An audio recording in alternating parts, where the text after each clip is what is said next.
Okay, so now we are recording this conversation.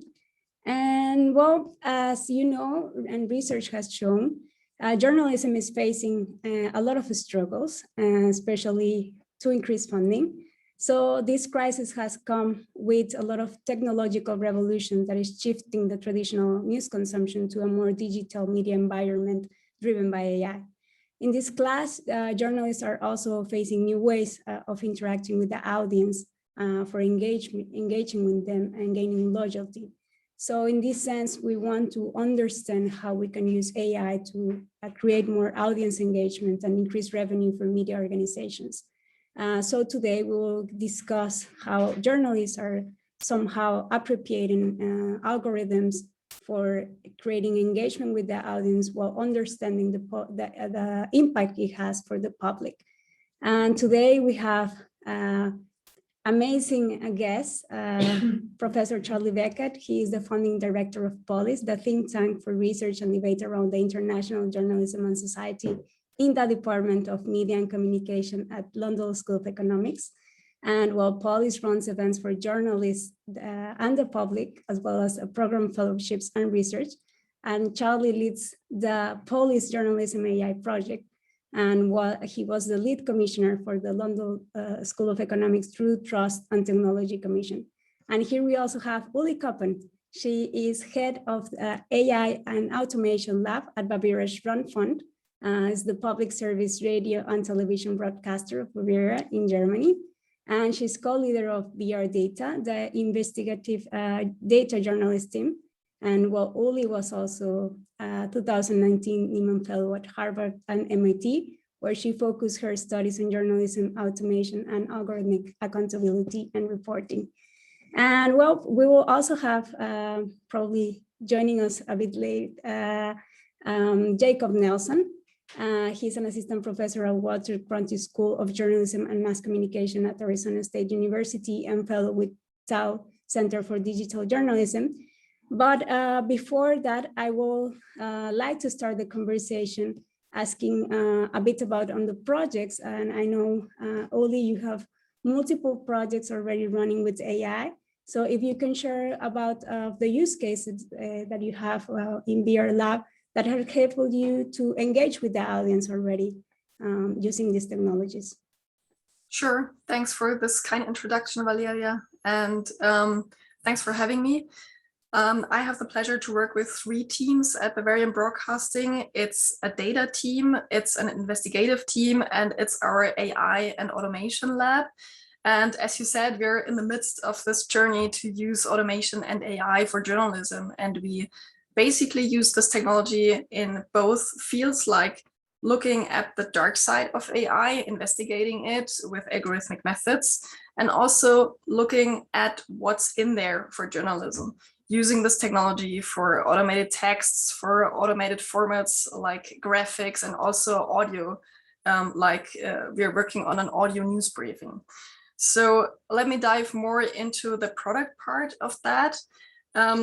We are working on automated texts and, well, I would say in general around personalization, because when we started the lab 2 years ago, the field of algorithmic news production was huge and still is, and we had to focus. So I read a lot of strategy papers and I found very often the term personalization in there. And the term is very broad and it's not filled yet, I would say. So we thought we might prototype around personalization and also find a way to personalize in a public broadcasting kind. This is what we focused on. And this is also where we're looking for user engagement, because personalizing means to present your content in the way your users might like it most. Be it on the device, be it at a certain time on the day, or be it in the version like they consume news. I'm more a bullet point person, perhaps you like more long form content, or you're a visual person, or you prefer audio. So we are trying to build versions of our news And we are trying to focus on regionalizing our news, because this is also part of our DNA as public broadcaster. Perhaps you know, the German public broadcasting system is a federal system. So regionalizing news is part of our DNA, and we want to support that algorithmically. So we are producing automated content like text and graphics, and also those audio news briefings. And we are focusing on personalizing. So if you want me to dive more into one of those projects, let me know, but this was the broad overview. We'll come back to that, but thank you so much. I think it's really nice to see how AI is already being rounded and being used to macrofy the personalization of different outputs of news sources. And I want to go now with you, Charlie. You have this bigger picture of different projects that are running in different newsrooms also with AI. So maybe you can start discussing with us a bit of this project and what's happening in the world around AI. I think you're muted. Thanks very much, Valeria. It's lovely to be here. And it's lovely to be here with Uli, because she's been part of the Journalism AI project at the LSE for the last 3 or 4 years. We were surveying what people are doing with AI in newsrooms, and then we built training courses, and we developed a collaborative kind of innovation program where we had different teams of journalists and tech people from around the world, actually, working together on particular challenges. And one of the key things, one of the reasons I love the work that Uli and her colleagues are doing down at Bavarian Radio, is that they're seeing this in the round. They're seeing this kind of holistically, that this is a whole package of technologies, some of it very instrumentalist. It can help you A/B test headlines, for example, or it can make you think, for example, about the biases, the human biases within your newsroom. And it very much demands that kind of approach. It demands an approach where newsrooms are better informed about these technologies, and then they are reflective and thoughtful and experiment, and they iterate with actually, using tools or systems that deploy some of these technologies. And I think in the context of engagement, especially, I think there's a kind of bigger picture here, which is that one of the biggest shifts for me anyway, as somebody who's a former journalist a long time ago, one of the biggest shifts in the last 10, 15, 20 years is the audience. We've suddenly discovered the audience. They exist. We have a sense, at least superficially, of how they behave, what they click on, what they share, how much time they spend with something. It is superficial. We don't know why they do it or how they feel about it necessarily. But we have that information. And I think that's part of a whole tilt that journalists realize, partly for financial reasons, if you like, partly because they're competing for attention in the world generally online, that they need to understand why audiences consume journalism. And so I think it's important to sort of see these technologies in that context, that you can design content and the delivery to reflect on that predicted behavior. You can create things like personalized newsletters. You can do things. We just released a report on gamification, for example. You can create interactivity. And so I think it's important that we absolutely look at the AI technologies themselves, but we see them in that broader context about what do audiences want, and then how do we then reshape our journalism or our modes of production or the way that we think about our journalism to reflect that. And I think that's quite a long ongoing discussion that we need to have across newsrooms. Definitely. And I think you pointed out already that it's been kind of like a challenge to start this implementation. And I would like to dip in a bit more on that. What is one of the biggest challenges when using AI for engaging with the public? Is it knowing what the public wants, or is it more on the newsroom side that sometimes journalists are very scared of this implementation? It's gonna replace my work and I don't need to write any more news pieces? Or what is the main challenge in this? Well, Uli can tell you more specifically, but certainly what newsrooms tell us is that, first of all, it's harder to do than you think. And that could be because they don't have the skills or the people, or simply because most of this technology, it's not plug in, flick a switch and stand back and watch the engagement swell. These systems and tools usually have to be adapted to your particular editorial systems and your ethos. And they need reviewing and editing. And so that, I think, is one of the hardest things. The second point is that these tools are limited. They're not magic. They do quite often, anyway, they do quite simple, predictive actions. So again, you can't expect them to do all the work. And thirdly, yes, it's your point that our understanding of audiences is still relatively limited. And I think there's a danger that you can think that, you've got some sort of Cambridge Analytica magical formula that you can precisely identify at a given time what kind of journalism people want. I think, that in the end, people may want less journalism. They don't want to be bombarded with lots of your content. And understanding how to do that is still more of an art, I would say, than a science. So I think there are obvious gains. There's a kind of basic hygiene, if you like, that can be achieved. But the idea that you can just plug this in and watch the engagement grow, I think, is over optimistic. Uli, you also have different experiences. How has it been for you? Is it easy in your team to start brainstorming about the new implementation, or how is it working for Beggars Radio? Well, I guess our team is kind of special because we're built around this whole idea of getting different perspectives together. We are working interdisciplinarily with different people from journalism, from tech, from product. So in our team, I would say we have now kind of an ideal situation to brainstorm such things, but it took us years to get there. And it's also a cultural change you need within your broadcaster, because as Charlie pointed out, the holistic approach is what you're looking for when you're working with data and with AI and also with automation, because as one team, you can only get so far with a prototype.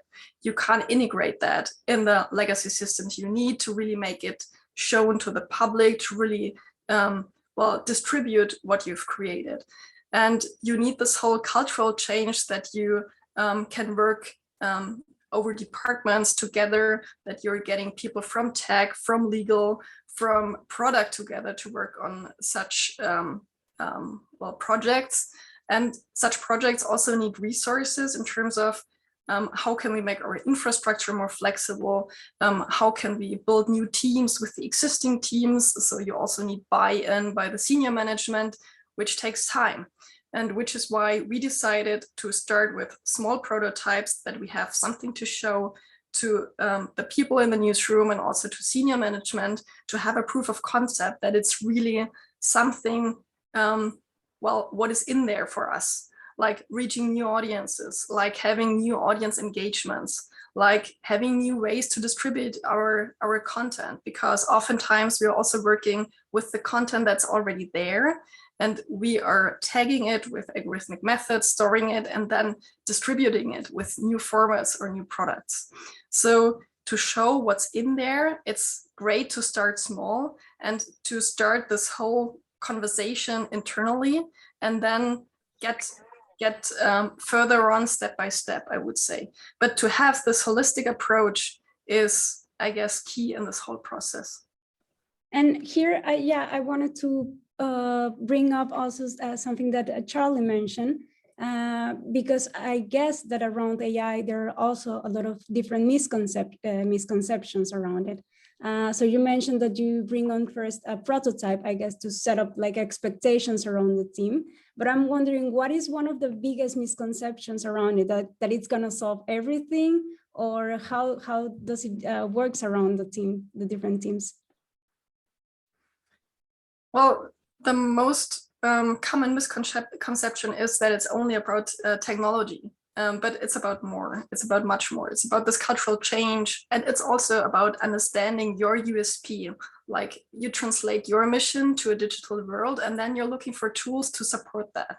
AI is only one tool among many others, which is why we're also named AI and Automation Lab, not only AI, because AI is a big buzzword, of course, which is fine because it will change a lot how we are thinking and how we're working, but it's only one tool. And it's important to really understand that as a tool and not as something, as you said, that will solve all your problems. You have to do a lot of groundwork, like understanding your USP, understanding your existing workflows to make them hybrid. This is what we say when we're combining algorithmic work with human work, and when we're setting up new workflows in newsrooms, and also making the infrastructure more flexible. And those are topics that are not sexy at all, because it's touching on very old legacy systems. It's touching on workflows that are established for years. And you need a lot of persuasion to make people think about that, because in a newsroom, everyone is so busy. And to get people out of this daily grind to think about something like, what can we do different in this kind of workflow, and can we help you there, really needs a lot of trust. Building up this trust is part of our work. And we're doing that by doing workshops with newsrooms and making them understand how we work, and then we are accompanying them to understand how they work, that we are in the position to make a suggestion. Like, this workflow might need a little reviewing, and perhaps there you can save some time, and perhaps here you can have some deeper reporting. But it's not on us to get those ideas, but it's on them, on the newsroom, to get this idea, how to use this kind of technology. And this is our approach, and till now it's working, but we're still learning on the way.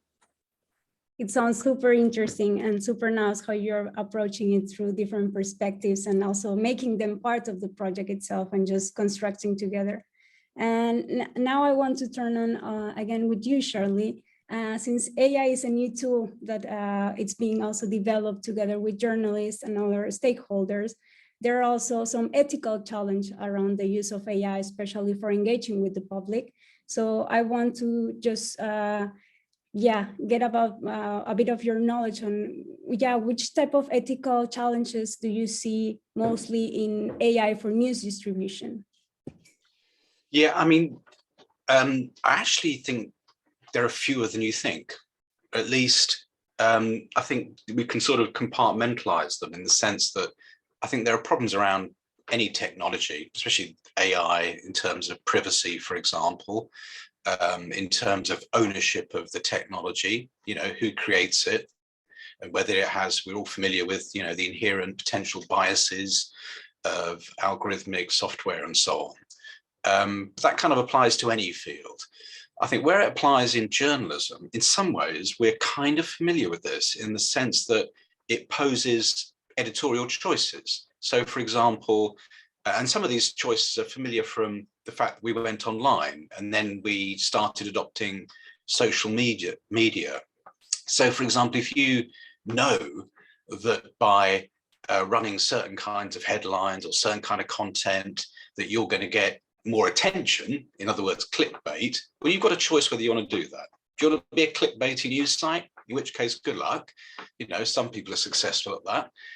But generally speaking, good journalism tends to die in that environment. So if that's your USP, good journalism, then don't adopt those clickbaity devices.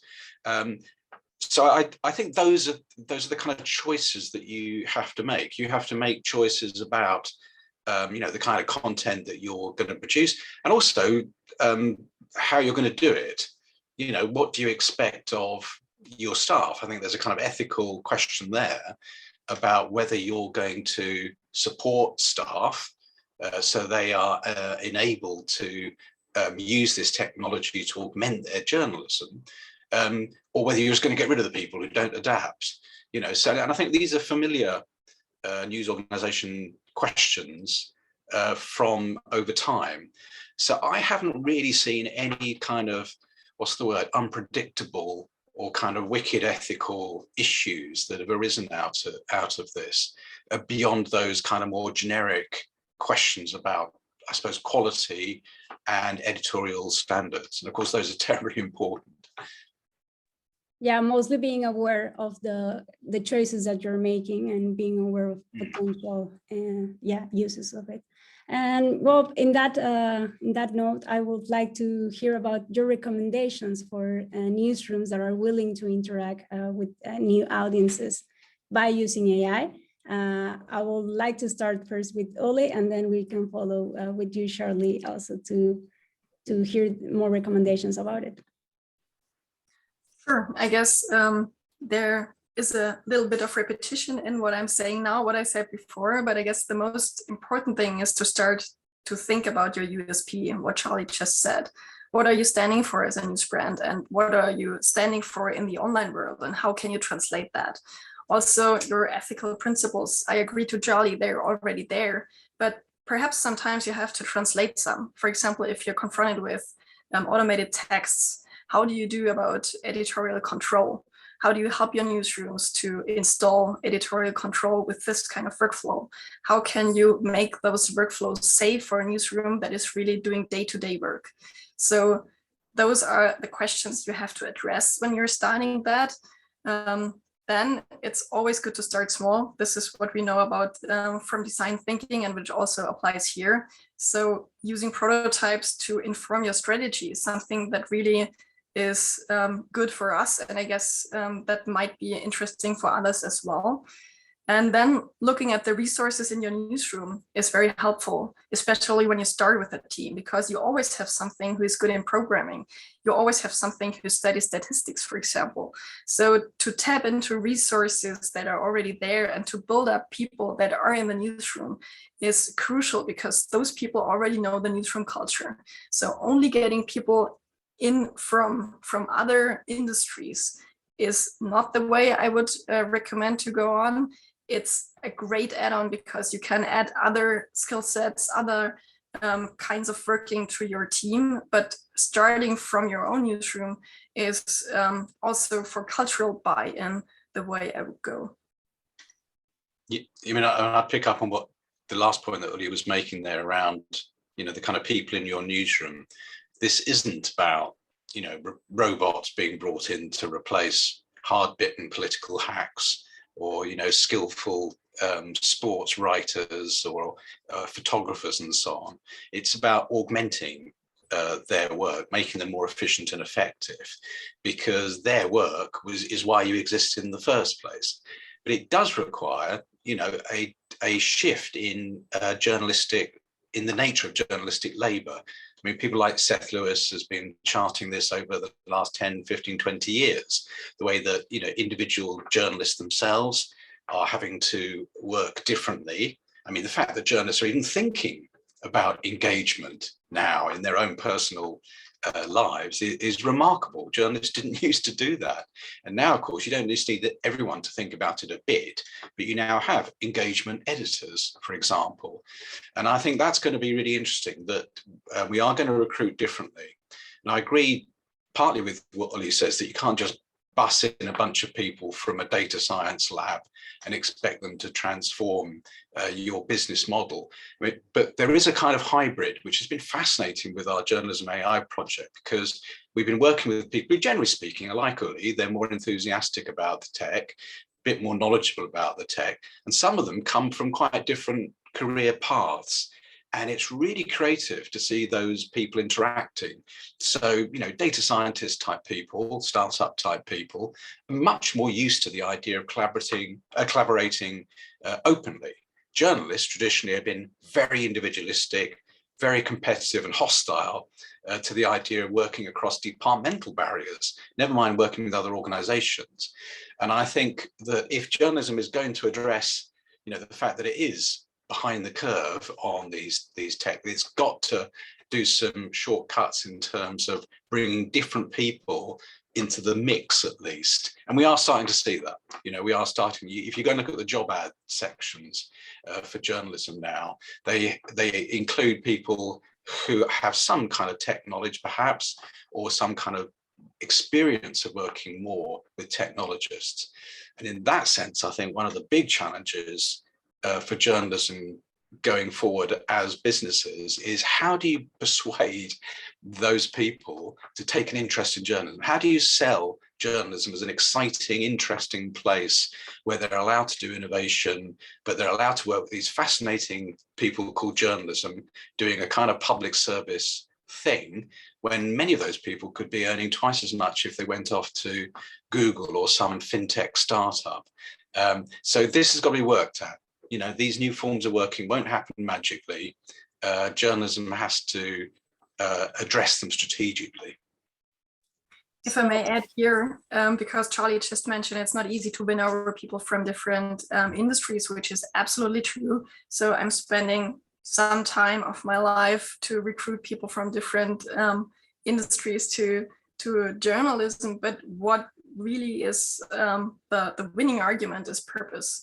I mean, it's the cliche, but it is true that public service broadcasting has a mission, and this mission is attracting people.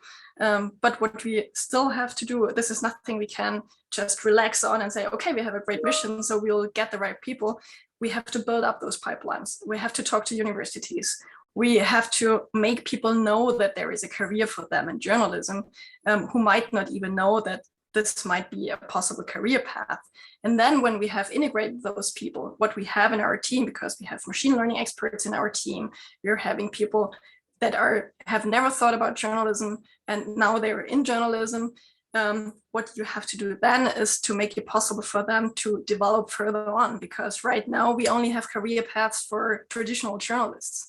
And this is also part of our job, that we are trying to give them a perspective, because there is no sense at all to find someone, winning them over, spending years with those persons, doing great jobs and also adding skills, and then losing them again. Of course, it's normal and fine that people are leaving after a certain time, but you have to make sure that there are ways that they can proceed in journalism somehow. And there's not yet enough there. And this is part of our job to persuade people that we have to find those paths. Definitely. I think the impact in journalism, it's immense. And I think that's a nice way to recruit people. But then I think institutions like Polis AI and the AI Media Democracy Lab, which are trying also to build further the impact of AI and journalism. It's a really nice to see what you mentioned, right? Like building these career paths so it can continue the development there. Now I'm gonna stop the recording and I will open the floor for the public to pose questions. So let's stop this.